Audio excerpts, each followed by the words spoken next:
El estudio de la microestructura es de gran importancia en los diagramas de fase. A partir de las transformaciones de fase, de los cambios que ocurren entre fases al modificar la temperatura, se originan la mayoría de las microestructuras, lo que implica la transformación de una fase a la otra o la aparición o desaparición de una fase.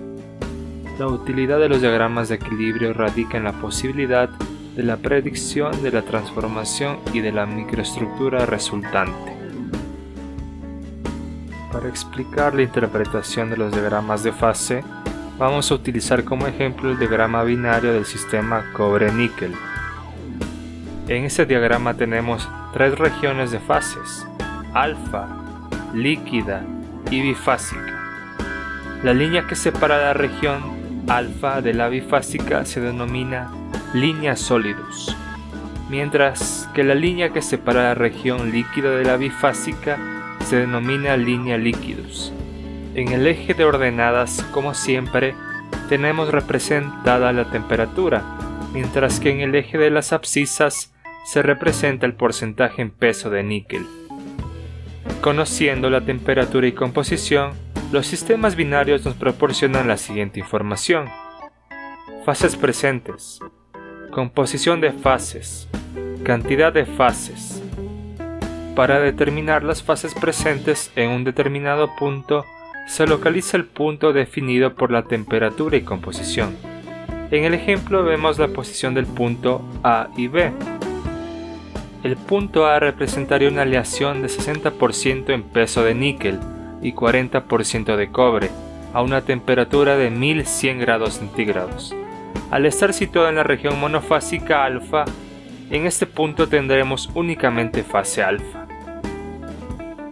El punto B, sin embargo, se sitúa dentro de la zona alfa más líquidos, existiendo en dicha aleación fase alfa y fase líquida, para una temperatura de unos 1250 grados centígrados, 35% en peso de níquel y 65% en peso de cobre. Para determinar la composición de las fases, debemos tener en cuenta si el punto a considerar se encuentra en la región monofásica o bifásica. Si el punto se encuentra en la región monofásica, como en el caso del punto A, la composición de la fase coincide con la composición total de la aleación. En este caso solo existe fase alfa y la composición es 60% en peso de níquel y 40% en peso de cobre.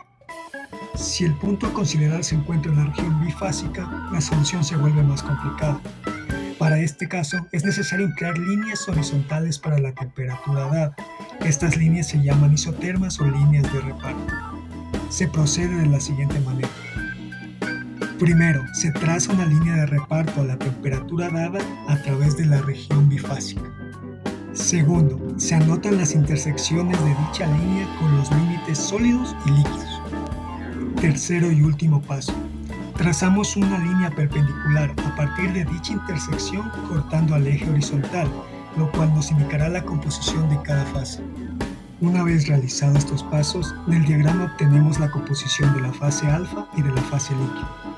Así, tendremos un 32% en peso de níquel y un 68% en peso de cobre en la fase líquida. Por otro lado, tendremos un 43% en peso de níquel y 57% en peso de cobre para la fase sólida. Para la determinación de la cantidad de fases, al igual que en el caso anterior, hay que tratar separadamente los casos en la región monofásica y la bifásica. En la región monofásica, en el ejemplo del punto A, está claro que la cantidad será un 100% de fase alfa.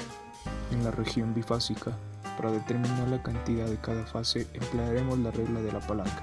Para explicarlo, emplearemos el punto B. Las fórmulas a emplear son las siguientes. Con el diagrama es fácil interpretar las ecuaciones de la regla de la palanca. Para determinar la cantidad de fase sólida, dividimos el tramo comprendido entre la región líquida y el punto BR entre el tramo total R más S.